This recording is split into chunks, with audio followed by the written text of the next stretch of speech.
Bismillah, walhamdulillah, wassalatu wassalam ala rasulillah, wa ala alihi wa sahbihi wa man walah. Rabbi sharah li sadri wa yassir li amri wahlul 'uqdatan min lisani yafqahu qawli.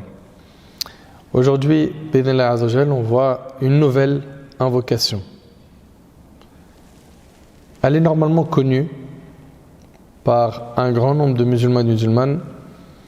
Elle est facile à apprendre et c'est la meilleure formule à utiliser pour demander pardon à Allah subhanahu wa ta'ala.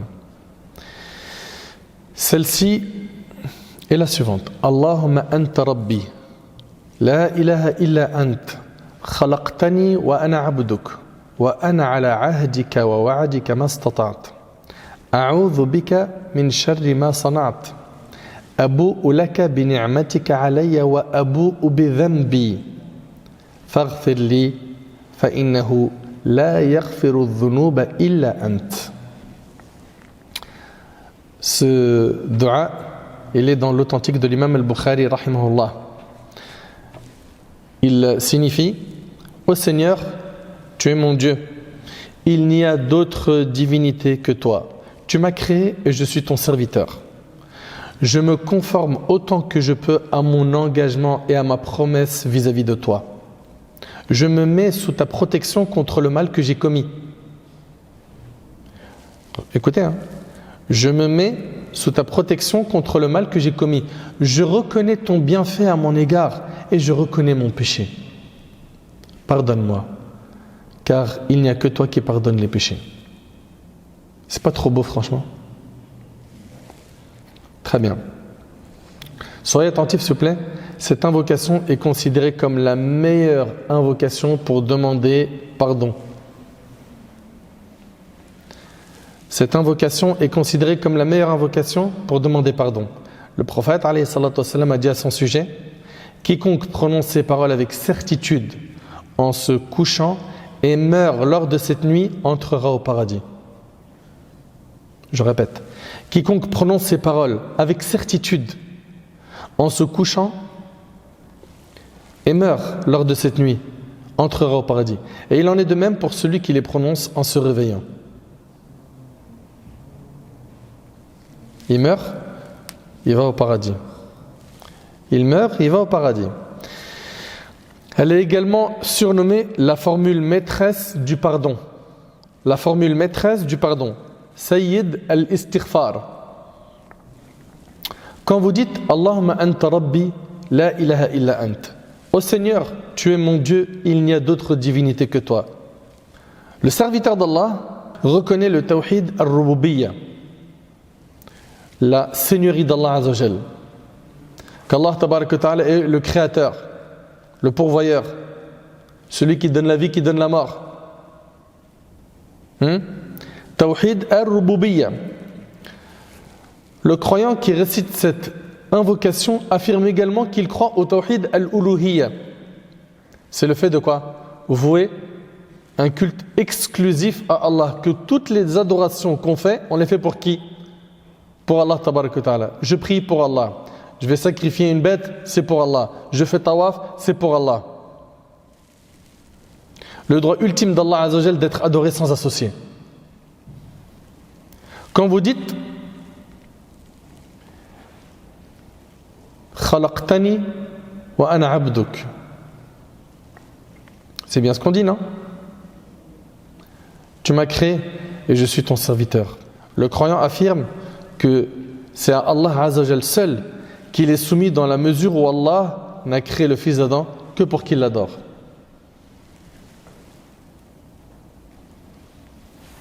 Khalaqtani wa ana abduk. Ensuite, wa ana ala ahdika wa wa'adika mastata'at. Je me conforme autant que je peux à mon engagement et à ma promesse vis-à-vis de toi. Le croyant affirme qu'il croit en l'engagement qu'Allah subhanahu wa ta'ala a conclu avec son serviteur et dans lequel il fixe des obligations et des interdictions. Allah tabarak wa ta'ala a promis à ses serviteurs que s'ils remplissent leur engagement, Allah ta'ala leur accordera le paradis en récompense. Donc le serviteur promet à Allah azza wa jal de remplir son engagement et il atteste la promesse d'Allah subhanahu. Il confirme sa croyance en la promesse d'Allah azza wa jal. وأنا على عهدك ووعدك ما استطعت أعوذ بك من شر ما صنعت. Je me mets sous ta protection contre le mal que j'ai commis. Le serviteur reconnaît ses erreurs et péchés. Et c'est la première étape du processus pour réparer sa faute. Toi qui veux aller vers Allah subhanahu wa ta'ala, améliorer ta relation avec Allah subhanahu wa ta'ala, toi qui veux te racheter auprès de ton Seigneur, la première étape, c'est que tu reconnaisses tes fautes.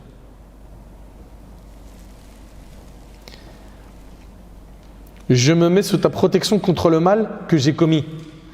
Et il y a aussi un point qui est très important. C'est que le croyant, il attribue à Allah tout bien et tout mal à sa personne. Et tout mal à sa personne. On n'attribue pas le mal à Allah tabaraka wa ta'ala. Vous entendez? Ibrahim, alayhi salatu wassalam, qu'est-ce qu'il a dit? Il a dit Alladhi khalaqani fahuwa yahdin walladhi huwa yut'imuni wa yasqin wa idha maridtu fahuwa yashfin. Subhanallah. Le prophète Ibrahim alayhi salatu wassalam, il dit c'est Allah qui m'a créé, c'est lui qui me guide, n'est-ce pas? Walladhi huwa yut'imuni wa yasqin, c'est lui qui me nourrit et qui me donne à boire. Donc vous avez remarqué que les bienfaits, il les attribue à Allah. Il m'a créé, il m'a guidé, il me donne à manger, il me donne à boire. Ensuite, il dit quoi?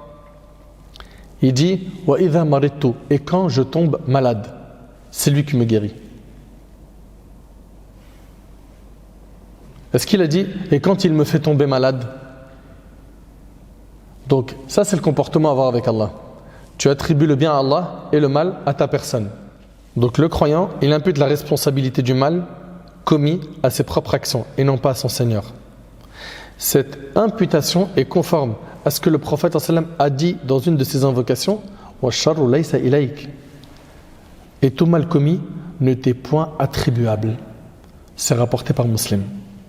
Quand vous dites je reconnais ton bienfait à mon égard et je reconnais mon péché, le serviteur reconnaît les faveurs et bienfaits qu'Allah Azza wa Jalla lui a octroyés. Ensuite, il confesse une seconde fois ses péchés.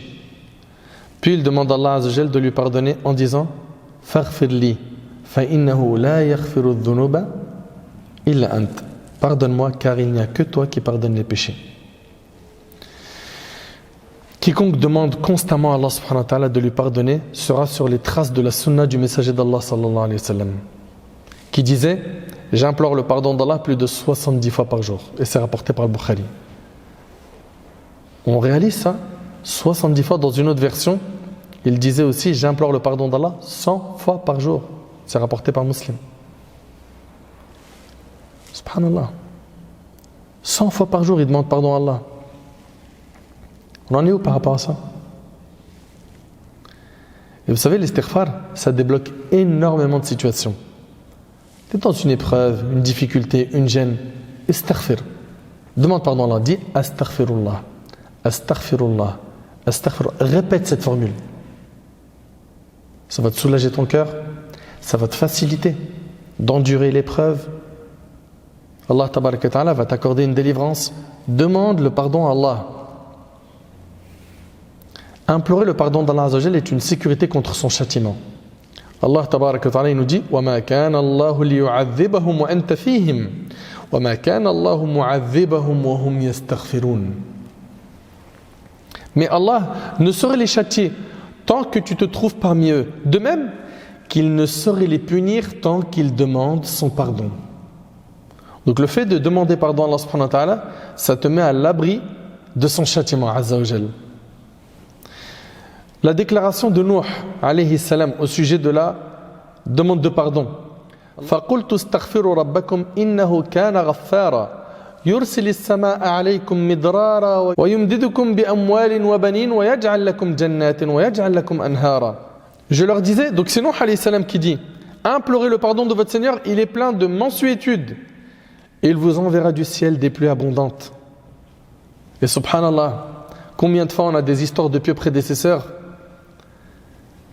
qui voulaient demander la pluie à Allah et se sont limités à faire de l'istighfar, à dire astaghfirullah. Et la pluie est tombée. Les histoires sont très nombreuses. Hein. J'ai d'ailleurs une vidéo sur la demande de pardon. Ici, subhanallah, Allah Ta'ala dit « Il vous enverra du ciel des pluies abondantes, accroîtra vos richesses et le nombre de vos enfants. » Vous voulez des enfants? Istighfar. Vous voulez de l'argent? Istighfar. Il vous assignera des jardins, il vous assignera des rivières. Hud alayhi salam confirme la déclaration de ses ancêtres. Allah tabaraka wa ta'ala dit « Wa ya qawmi, istaghfiru rabbakum, thumma tubu ilayh, yursilis sama'a alaykum midrara, wa yazidkum quwwatan ila quwwatikum, wa la tatawallaw mujrimin. » Ô mon peuple, demandez pardon à votre Seigneur et repentez-vous à lui. Il vous enverra du ciel une pluie abondante et accroîtra vos forces.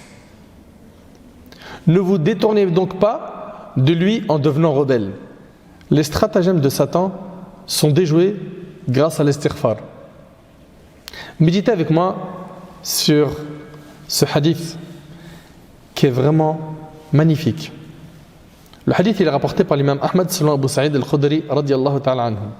Le prophète sallallahu alayhi wa sallam, dans ce hadith, il nous dit que Satan, Shaitan, il a dit par ta toute puissance et ta toute majesté.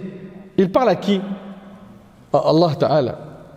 Je ne me lasserai jamais de tromper tes serviteurs tant que leur vie se trouve dans leur corps. Tant qu'ils sont vivants, je ne me lasserai pas de tromper tes serviteurs. Allah dit par ma puissance et ma majesté, je ne cesserai de les pardonner tant qu'ils me le demanderont. Allahu Akbar. Allahu Akbar. Tant qu'on demande pardon à Allah, il nous pardonne. Mais il m'arrive des fois de retomber dans le même péché. C'est-à-dire, je regrette sincèrement et je retombe dans le même. Allah il me pardonne? Oui, tant que tu regrettes à nouveau. Que tu accomplis un repentir sincère, avec ses conditions. Tu as regretté, tu étais déterminé à ne plus le refaire.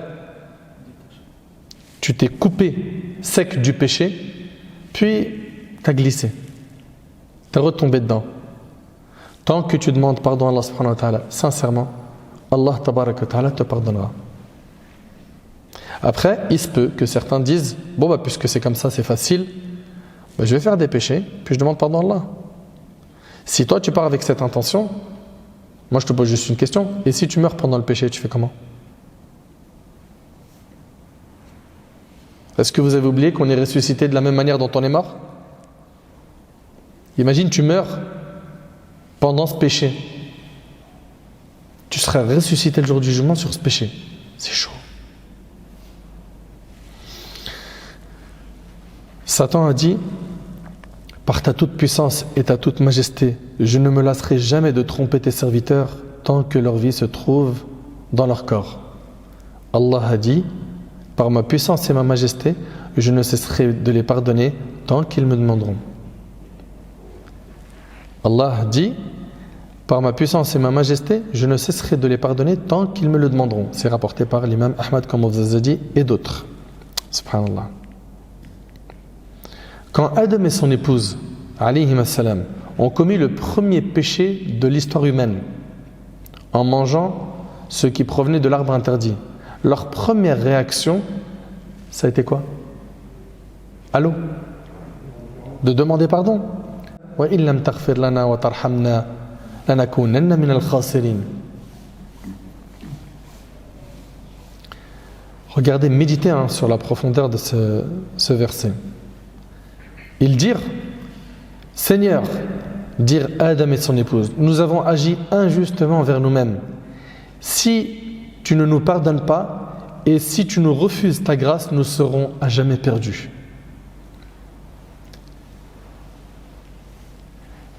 On a vu ensemble que quand on fait des péchés, il y a quelque chose qui s'installe dans le cœur, c'est quoi? Des points noirs. Ça s'accumule, ça devient une bonne tâche, n'est-ce pas? L'istighfar, le fait de demander pardon à Allah, ça efface ces points noirs. Dans le hadith rapporté par Tirmidhi, le prophète sallallahu alayhi wa sallam a dit: si le croyant vient à commettre un péché, une tache noire vient se placer sur son cœur. S'il se repent, cesse de désobéir et implore le pardon d'Allah, la tache disparaît de son cœur. Et s'il persiste dans son péché, elle augmente de volume jusqu'à ce qu'elle couvre totalement son cœur. Afin de récolter les fruits liés au fait de demander à Allah son pardon, nous devons nous repentir de nos péchés et faire acte de tawbah quotidiennement. La recette pour l'istighfar est la suivante: je demande pardon, plus je me repens sincèrement, égale excellente provision, force, une augmentation dans nos richesses et nos biens. Et on peut noter que l'istighfar, c'est une protection contre quoi? Le châtiment d'Allah, la pauvreté, le fait de ne pas avoir d'enfants, la mauvaise santé, d'autres formes de faiblesse, les tâches qui noircissent les cœurs. On voit qu'on en gagne beaucoup avec l'istighfar, c'est vrai ou pas? Pour terminer, on termine avec ce hadith. Rawa Abdullah ibn Abbas radiyallahu anhuma anna nabiyya sallallahu alayhi wa sallam qala: man akthara min al-istighfar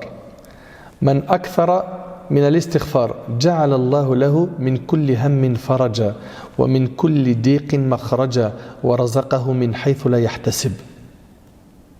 Ce hadith-là, il est rapporté par l'imam Ahmad. Le savant Ahmad Shakir, rahimahullah, il le déclare authentique, d'autres savants le déclarent faible. Dans ce hadith, Abdullah ibn Abbas rapporte que le prophète sallallahu alayhi wa sallam a dit: soyez bien attentifs s'il vous plaît. Quiconque demande avec abondance l'absolution à Allah, Allah le débarrassera de tous ses soucis, lui aménagera une issue à toutes ses difficultés et lui assurera sa subsistance d'où il ne s'y attend pas. Ça, c'est avec quoi ça? L'istighfar. L'istighfar, c'est de dire astaghfirullah. Et la meilleure formule pour demander pardon à Allah Azza wa Jal, c'est laquelle? Celle qu'on vient de voir aujourd'hui. Allahumma anta rabbi, la ilaha illa ant, khalaqtani wa ana abduk, wa ana ala ahdika wa wa'dika ma istata'at, a'udhu bika min sharri ma sana'at, abu'u laka bi ni'matika alayya wa abu'u bi dhanbi faghfir li, fa innahu la yaghfiru dhunuba illa ant. C'est difficile ça? Il s'agit de la meilleure formule pour demander pardon à Allah subhanahu wa ta'ala. Je répète ce hadith et ça sera tout pour aujourd'hui, Inch'Allah. Le prophète sallallahu alayhi wa sallam a dit: quiconque demande avec abondance l'absolution à Allah, Allah le débarrassera de tous ses soucis. T'as une épreuve? Istighfar. Pose-toi. Astaghfirullah, astaghfirullah, astaghfirullah, astaghfirullah. Allah le débarrassera de tous ses soucis, lui aménagera une issue à toutes ses difficultés et lui assurera sa subsistance d'où il ne s'y attend pas. L'istighfar. On voit, subhanallah, que dans ces invocations qu'il nous est recommandé de dire le matin et le soir, on a énormément à gagner. Oui ou non? Enfin, j'implore Allah subhanahu wa ta'ala de nous faciliter, d'être assidus dans nos adhkar, nos invocations. Je demande à Allah subhanahu wa ta'ala de nous faciliter de les apprendre et surtout de les mettre en pratique.